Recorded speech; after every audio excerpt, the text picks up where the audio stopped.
और जैसे कि मैं चाहती हूँ कि मैं एक साइंस स्टूडेंट रही हूँ, तो मैं जानना चाहती हूँ कि मुझे अगर साइंस और संस्कृति को कोरिलेट करना हो तो वो मैं किसी को अगर मुझे बताना होगा कि जैसे मैं अब मानने लग गई हूँ और मुझे किसी को बताना होगा जो अभी इतना नहीं, मतलब जो नास्तिक है या जो नहीं मानते हैं, तो मैं उनको साइंस और संस्कृति को कैसे कोरिलेट कर। अस्सलाम वालेकुम रहमतुल्लाहि व बरकातहू। मेरा नाम है हाफिज कमर और आप देख रहे हैं ग्लोबल रिवॉल्यूशन। आज की हम इस वीडियो में अनिरुद्धाचार्य जो हिंदुओं के पंडित हैं उनके बारे में जिक्र करेंगे और डॉक्टर जाकिर नाइक के बारे में जिक्र करेंगे कि साइंस के जरिए अल्लाह ताला की ज़ात को, भगवान को साबित करना है कि साइंस के जरिए अल्लाह का वजूद है या नहीं है। तो साइंस इस चीज को साबित कर चुकी है या नहीं कर चुकी है। अनिरुद्धाचार्य से भी लड़की सवाल करती है कि हम अपने धर्म को और साइंस को किस तरह साबित कर सकते हैं, और वो भी उसे एग्जाम्पल देता है मुख्तलिफ तरह की। इसी तरह डॉक्टर जाकिर नाइक भी इस्लाम को, इस्लाम के जरिए, कुरान पाक के जरिए जो 1400 साल पहले अल्लाह ताला ने बता दिया कि ये पहाड़ मैंने पैदा किए, जमीन आसमान एक था, फिर वो धमाका किया मैंने, उसके दौरान जो है जमीन आसमान अलग-अलग हुए। बिग बैंग थ्योरी जिसको आजकल साइंटिस्ट कहते हैं, जो कि हम जो यानी मुसलमानों का जो कुरान है वो 1400 साल पहले जो है वो कुरान पाक इस चीज की शहादत देता है, जबकि साइंटिस्ट जो हैं वो इस चीज को 1577 में प्रूव करते हैं कि ये बिग बैंग एक थ्योरी थी। तो जो कि कुरान पाक से ही साबित किया जाता है, कुरान पाक को पढ़ के ही साबित किया जाता है। जिस तरह इन्होंने अब साबित किया कि जमीन पहले चपटी कहते थे, अब कहते हैं कि बेजवी है, गोल नहीं है, तो ये भी बाद में पता चला। इसी तरह के सूरज जो है उसकी अपनी रोशनी है और चांद की अपनी रोशनी नहीं है, वो सूरज की रोशनी से रोशन होता है। इसी तरह की आयात पढ़ पढ़ के जाकिर नाइक उसको सुनाता है, एथियस्ट जो होता है, और उसको बताता है कि अल्लाह ताला की तख्लीक है या नहीं है। ये सारी चीज़ें बोलती हैं। हमारा कुरान बोलता है कि अल्लाह ताला की ज़ात जो है वो है जिसने इन चीज़ों को पैदा किया, जो किस क्रिएटर है, जो पैदा करने वाला है सबको। तो आइए चलते हैं अपनी वीडियो की तरफ और देखते हैं। वीडियो को आखिर तक लाजमी देखिएगा ताकि आपके लिए और मेरे लिए जो है वो रहनुमाई का जरिया बन सके। चलिए चलते हैं अपनी वीडियो की तरफ और देखते हैं और सुनते हैं। से मुझे अगर किसी को रीज़न देना हो कि भगवान को हमें क्यों मानना चाहिए और क्या है ऐसी चीज़, उसको आप मुझे तुम साइंस से रिलेट करके बताओ, क्योंकि मैं भी बहुत ऐसे MNC में वर्क करती हूँ और बहुत लोग मुझे पूछते हैं सवाल। अभी जस्ट मैंने लड्डू गोपाल जी को अपने घर पे लेकर आई, शादी में मुझे मम्मी पापा ने दिए थे, तो मेरी सासू माँ उनका बहुत ज़्यादा ख्याल रखती थी। फिर मैं धीरे धीरे उनको देखकर मैं भी भक्ति भाव में आई, तो अब मैं उनको पर्सनली रख रही हूँ और मैं उनकी बहुत सेवा कर रही हूँ अभी। तो बस मुझे इसका आंसर चाहिए था कि अगर कभी मुझे किसी ने पूछा तो मैं उनको क्या बोलूँगी। आपने बहुत अच्छा सवाल किया कि ईश्वर को क्यों मानना चाहिए। देखिए, एक उस व्यक्ति से आप मिलें जो ईश्वर को नहीं मानता, फिर वो सत्संग से जुड़ा और ईश्वर को मानने लगा, तो ईश्वर के ना मानने में और फिर बाद में मानने में उससे पूछो कि क्या अंतर है, तो वो बताएगा कि जब नहीं मानते थे तब परेशान थे, अशांत थे, पर मानने के बाद, ईश्वर को महसूस करने के बाद मन को शांति मिली। तो ये देखिए, शांति के लिए आप लोग, अब जैसे कोई घूमने के लिए जम्मू जाता है, कश्मीर जाता, कुल्लू मनाली जाता इत्यादि, हम सवाल करें कि भाई आप क्यों जाते हैं, तो क्या उत्तर वो कहेंगे? घूमने।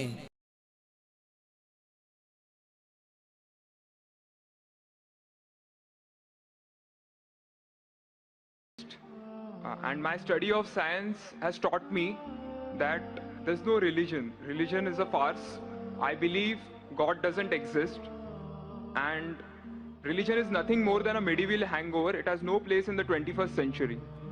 But since many of my friends believe in one religion or the other, invariably we end up discussing religion. I haven't been able to get satisfactory answers to some of my questions, and they suggested that I ask these questions to you. Now, these are not exactly my queries or questions, but rather arguments, and I would like to know your views on them. In the absence of any material evidence, don't you think religion is nothing but a blind faith? Because any body of knowledge, be it science, economics, history, geography, anything, it needs some material basis. Secondly, don't भाई you साहब, think? Just let me complete. नहीं, Yeah. पूछ सकते हैं। Yeah. आपका 2 सवाल हो चुका है। एक क्या आप नास्तिक only है? one, yeah. नहीं, नास्तिक है वो बड़ा सवाल है, वो मैं साबित पहले करूंगा, सब आपका हल हो जाएंगे इंशाल्लाह। All right. इंशाल्लाह बाद में पूछ सकते हैं आप। All right. मैं जवाब दूंगा, फिर से पूछ सकते हैं आप, इंशाल्लाह मैं आपको चांस दूंगा। आपने कहा कि आप नास्तिक है, कहा था नहीं, एथियस्ट है। भाई साहब, मैं आपको कॉन्ग्रेचुलेट करता हूं, मैं आपको मुबारकबाद देता हूं कि आप नास्तिक है। आप सोचते होंगे क्यों मैं मुबारकबाद दे रहा हूं आपको, सोचते होंगे ना कि ये जाकिर से सवाल पूछ रहा हूं, उसकी मेन जड़ को काट रहा हूं मैं और ये मुबारकबाद दे रहा हूं। सोच रहे ना, सोच रहे नहीं? क्यों मुबारक मैं आपको बोलता हूं। अक्सर लोग दे डू ब्लाइंड बिलीफ, अंधविश्वास। वो हिंदू है क्योंकि उसके वालिद हिंदू है, वो क्रिश्चियन है, ईसाई है क्योंकि वालिद ईसाई है, और कई मुसलमान है क्योंकि उनके वालिद मुसलमान है। They are doing blind belief, वो अंधविश्वास कर रहे हैं। आप एक अल्हम्दुलिल्लाह इंटेलिजेंट शख्स है, माशाअल्लाह, साइंस पे यकीन करते। आप सोच रहे आपके वालिद शायद मानते होंगे खुदा में, होंगे क्या नहीं? मानते हैं क्या नहीं? आपके वालिदैन मानते क्या नहीं? वो एग्नोस्टिक है। एग्नोस्टिक है। और आपके परदादा? वो भी एग्नोस्टिक थे। और उनके परदादा? वो रिलीजियस थे। वो रिलीजियस, कोई भी मानते थे ना परदादा। आपके परदादा मानते थे, लेकिन आप अब ये करते आप, लेकिन जानते तो हैं आपके दोस्त जब बात करते मजहब के बारे में, ईश्वर के बारे में, उनका इल्म तो आपको होगा कि नहीं, कि मेरे हिंदू दोस्त किस भगवान में मानते, इल्म तो है। आप सोचते ऐसा भगवान जो खुद कुछ काम नहीं कर सकते, दूसरे भगवान की मदद लेता है, आप सोचते हैं ना? और ये कैसा भगवान है? एक भगवान दूसरे भगवान की मदद ले रहा है तीसरे भगवान को हराने के लिए। तो आपका दिमाग सोच रहा है कैसा भगवान है, ये भगवान में मानने का फायदा क्या है? तो मैं आपको कॉन्ग्रेचुलेट करता हूं, मुबारकबाद देता हूं, क्योंकि आपने हमारे इस्लाम का, हमारे ईमान का, हमारे शहादा का पहला हिस्सा कहा, ला इलाहा, देयर इज नो गॉड, कोई भगवान नहीं। आप समझे ना? आपने हमारे शहादा, हमारे ईमान, हमारे इस्लाम के बुनियाद का पहला हिस्सा कहा, जो अहम जुमले का पहला हिस्सा कहा, देयर इज नो गॉड, ला इलाहा, आप कोई भी खुदा में नहीं मानते। इसीलिए मैं आपको मुबारकबाद दे रहा हूं। वो बाकी जो गैर मुसलमान है, जो हिंदू है, क्रिश्चियन है, मुझे पहला उनसे बहस करने पड़ेगा कि आप जिस खुदा में मानते हैं वो गलत खुदा है, फिर साबित करने पड़ेगा इल्लल्लाह, बट अल्लाह, जो मैं इंशाअल्लाह करूंगा। डबल काम, आपके लिए आधा काम मेरा हो चुका है, आप समझे ना? इसीलिए आप के साथ मेरा आधा काम हो चुका है, वो क्रिश्चियन को पहले साबित करने पड़ेगा, अरे भाई साहब ईसा अलैहिस्सलाम खुदा नहीं है, मेरा वक्त जाएगा। हिंदू को बोलने पड़ेगा, भाई आप जिस भगवान में मानते, ईश्वर में मानते, मूर्ति में मानते, गलत है। आप तो पहला पार्ट कह चुके हैं हमारा, मानते हैं, दूसरा पार्ट बट अल्लाह, इंशाअल्लाह मैं आपको साबित करूंगा। मैं आपसे सवाल पूछना चाहता हूं। आप माशाअल्लाह साइंस में मानते हैं, मैं भी साइंस में मानता हूं। आप साइंस पे यकीन करते हैं, अल्हम्दुलिल्लाह, मैं भी लिमिटेड जहां तक के सही है मानता हूं। मैं आपसे सवाल पूछना चाहता हूं कि अगर एक चीज अगर आपके सामने लेके आऊंगा मैं, जो कोई भी इंसान ने कभी भी नहीं देखा, पहली बार कोई इंसान देख रहा है, और मैं आपसे पूछूंगा कि इसका मैकेनिज्म, सबसे पहला शख्स कौन बोलेंगे? ये चीज may be computer, may be something out of the world, something absolutely different, पहले बार जिंदगी में कोई इंसान देख रहा है। मैं आपसे पूछूंगा इसका मैकेनिज्म सबसे पहले कौन सा शख्स कहेंगे? आपका क्या जवाब है? वो तो डिस्कवरी या रीडिस्कवरी रहेगा, तो उसको पहला स्टडी करना पड़ेगा ना, इन डेप्थ स्टडी होगा, उसके बाद ही पता चलेगा। सबसे पहले बार स्टडी तो बाद में हुई।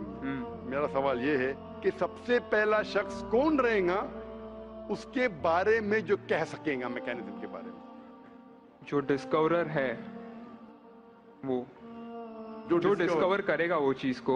मिसाल के तौर के ऊपर अगर कोई गाड़ी बनाता है, गाड़ी तो डिस्कवर किसने नहीं किया, वो तो बना रहा है। गाड़ी तो इन्वेंट किया था, इन्वेंट ने बनाया है। वो इन्वेंटर क्या है? एक नई गाड़ी लेके आऊंगा, बोलूंगा लेटेस्ट मॉडल है, कौन जानता है? आप क्या बोलेंगे? गाड़ी को, गाड़ी को अगर ये गाड़ी अभी है, मैं उसको पूछूंगा मारुति कार 800 कौन जानता है, तो आप क्या उस पर तहकीक करेंगे? नहीं। आप क्या बोलेंगे, कौन जानता है मारुति 800 के बारे में? अब तहकीक करेंगे जवाब देने के लिए। तहकीक करने पे तो एक हफ्ता, एक साल निकल जाएगा। जवाब क्या है? मैं अंदर के बारे में जानना नहीं चाहता हूं, ये पूछना चाहता हूं कि सबसे पहला शख्स कौन होगा जो उसके बारे में जानता है। तो क्या जवाब रहेगा आपका? आप साइंटिस्ट है माशाल्लाह। जिसने बनाया रहेगा उसको पता है। बराबर, जिसने बनाया है। अंग्रेजी में कहेंगे क्रिएटर, मेकर, मैन्युफैक्चरर, इन्वेंटर, जो भी बोलो, लफ्ज का इधर उधर है। बड़ा मानते हैं कि सबसे पहली बार वो क्या चीज है बाद में डिस्कस करेंगे। अगर कोई चीज आपके सामने आती है जिसका आपको इल्म नहीं है और आपसे पूछा जाएगा कि सबसे पहला शख्स कौन है जो इस चीज के बारे में जानता है, तो जवाब है उसका creator, manufacturer, inventor, maker, producer. तकरीबन मानी एक है। ये जवाब आपके ध्यान में रखिए। अभी मैं आपसे पूछना चाहता हूं, ये कायनात जो है, ये कायनात यूनिवर्स है, ये वजूद में कैसे आई? On its own. Science study कर रहा है। नहीं नहीं नहीं, आपने कहा आप साइंस के स्टूडेंट हैं क्या? नहीं। हाँ हूँ। Big bang, actually big bang theory में मानते हैं। Big bang today is an irrefutable proof for the scientist. There may be some people differing, ऐसा डिफरेंस ऑफ ओपिनियन सब में है, सब चीज में डिफरेंस ऑफ ओपिनियन है। But tomorrow, if someone can come up with a better theory and he can prove Big Bang is wrong, someone comes up, वो कल की बात है। आप तो बोले science advance. as of today, we believe in Big Bang. आज के हिसाब से, कल क्या होगा छोड़ो ना, कल क्या होगा छोड़ो। आज के हिसाब से, आपके इल्म के हिसाब से कायनात कैसे वजूद में है? Big Bang theory. Big bang theory. ये बिग बैंग थ्योरी मतलब first there was the primary nebula, there was a big bang, a secondary separation give rise to galaxies, stars, suns etcetera. ये बिग बैंग के बारे में पता कब लगा आपको? कितने साल पहले आपके हिसाब से? कुछ आइडिया है?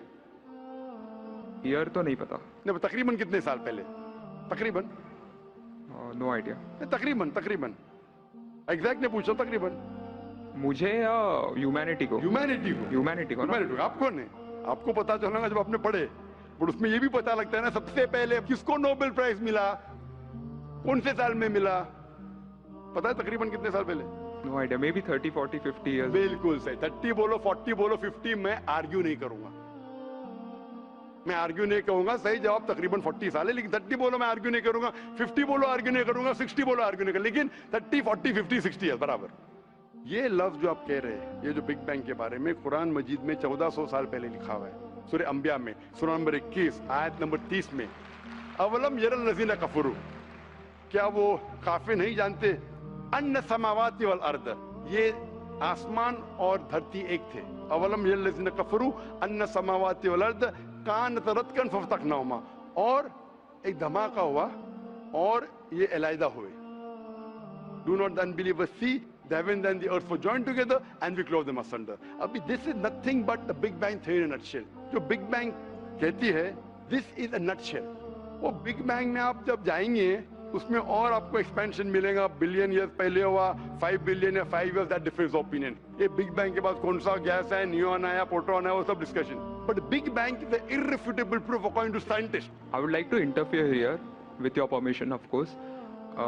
Why does religion need to use science as a walking stick, whereas science never refers to religion? माशाअल्लाह, भाई साहब ने पूछा कि रिलीजन को साइंस की वॉकिंग स्टिक क्यों चाहिए, साइंस को रिलीजन की जरूरत ही नहीं है। भाई साहब, रिलीजन को साइंस की जरूरत नहीं है, साइंस को रिलीजन की जरूरत है। इसीलिए Albert Einstein who got a Nobel Prize winner, famous physicist, उसने कहा science without religion is lame and religion without science is blind. इस्लाम को साइंस की जरूरत नहीं है। आप साइंस का सहारा क्यों ले रहे? क्योंकि आप साइंस में मानते इसलिए सहारा ले रहा हूं। आप साइंस में नहीं मानेंगे, मैं साइंस का सहारा नहीं लूंगा। सवाल था कि ये चीज कुरान में किसने लिखा बिग बैंग के बारे में आपके हिसाब से? ये कुरान 1400 साल पुराना, ठीक है?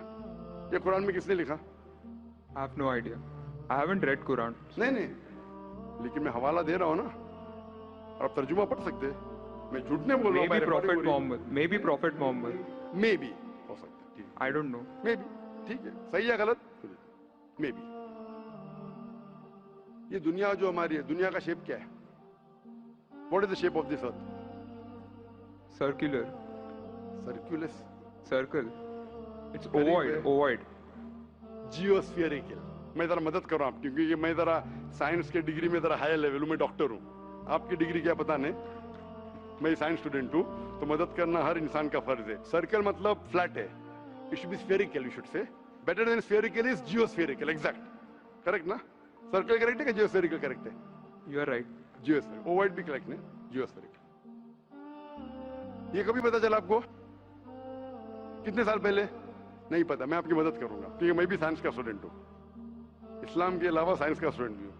ये सबसे पहले जो इंसान ने जाना और साबित किया कि the world is spherical is sir Francis Drake. सन 1577 में जब दुनिया के गोल वो सेल किया, उसने साबित किया कि दुनिया गोल है। कुरान मजीद में अल्लाह ताला फरमाते सूरह नाज़ियात में सूरह नंबर 79 वर्स नंबर 30 में, वल अर्द बाद ज़ालिका दहाहा, और हमने इस अर्थ को, इस जमीन को दहाहा बनाया। दहाहा अरबी लफ्ज जो आता है दुहिया से, जिसका मतलब एग शेप, और हम जानते हैं earth completely round like a ball ने, it is flatten from the poles, geospherical in shape. और ये दुहिया है, ये आम अंडा नहीं है, it is an egg of an ostrich, शतुरमुर्ग का अंडा है। और अब शतुरमुर्ग का अंडा देखेंगे, it is geospherical in shape. तो कुरान मजीद में 1400 साल पहले कौन लिख सकता है कि the earth was geospherical in shape? मेरा सवाल है, कौन लिख सकता है? उस वक्त कौन जानता था? ये पता कब लगा? 400 साल पहले। तो 1400 साल पहले कौन लिख सकता है?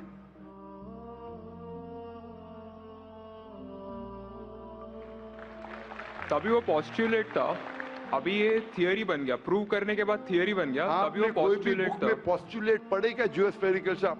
आप अगर स्टूडेंट ऑफ साइंस है, मैं भी स्टूडेंट ऑफ साइंस है, अगर आप गलती करेंगे तो मेरा फर्ज होता है कि आपको सुधारूं। There was no postulate, there was a Probably it hypothesis, was not documented. it was a hypothesis, it is spherical but no proof, and geospherical तो था ही नहीं। even सर फ्रांसिस ड्रेक जब दुनिया के गोल गए, उसने ये नहीं कहा कि जियोस्फेरिकल है, उसने कहा स्फेरिकल है। कुरान में लिखा है स्फेरिकल नहीं, geospherical. It was no postulate, no hypothesis also, leave aside postulate, it came later on. Geospherical तो और करीब है। जैसा कि आपने वीडियो में देखा कि डॉक्टर जाकिर नाइक ने किस तरह साबित किया कि अल्लाह ताला की ज़ात जो है वो साइंस से रिलेट करती है या नहीं करती है, बल्कि साइंस जो है उसने बड़ी देर बाद साबित किया कि अल्लाह ताला की ज़ात है, जबकि इसका कुरान मजीद जो मुकम्मल एक किताब है वो किस क्रिएटर ने नाजिल की है? ये एक अल्लाह ताला की ज़ात ही है जिसने कुरान पाक लिखा है और उसी ने ही नाजिल की है। आज अगर हम अपनी नज़र को दौड़ाते हैं और देखते हैं कि हमारी जो बॉडी का सिस्टम है किस तरह चल रहा है, हमारे दिल की धड़कन किस तरह चल रही है, जो ज़मीन के अंदर नबातात हैं वो किस तरह उग रही हैं, ज़मीन के अंदर जो हम एक बीज छोटा सा बो देते हैं वो किस तरह एक तनावर एक दरख्त बन जाता है, और दरख्त जो है वो बाद में फल भी देता है इंसानों को, मुख्तलिफ किस्म की सब्जियां हमें देता है, मुख्तलिफ किस्म के फ्रूट हमें देता है। तो क्या ये चीज़ें बगैर किसी वजह के ही हो रही हैं, किसी क्रिएटर के बगैर ही हो रही हैं? जो अल्लाह ताला ने ज़मीन को पैदा किया, आसमान को पैदा किया, सूरज बनाया, चाँद बनाया, ये कौन बना सकता है? ये अल्लाह ताला की ज़ात ही है जो बना सकती है। तो अगर आपको ये मेरी वीडियो अच्छी लगी हो तो इसको लाइक शेयर कमेंट ज़रूर कीजिएगा और दूसरों तक लाजमी शेयर कीजिएगा। जज़ाकल्लाहु खैरन, अहसनुल जज़ा।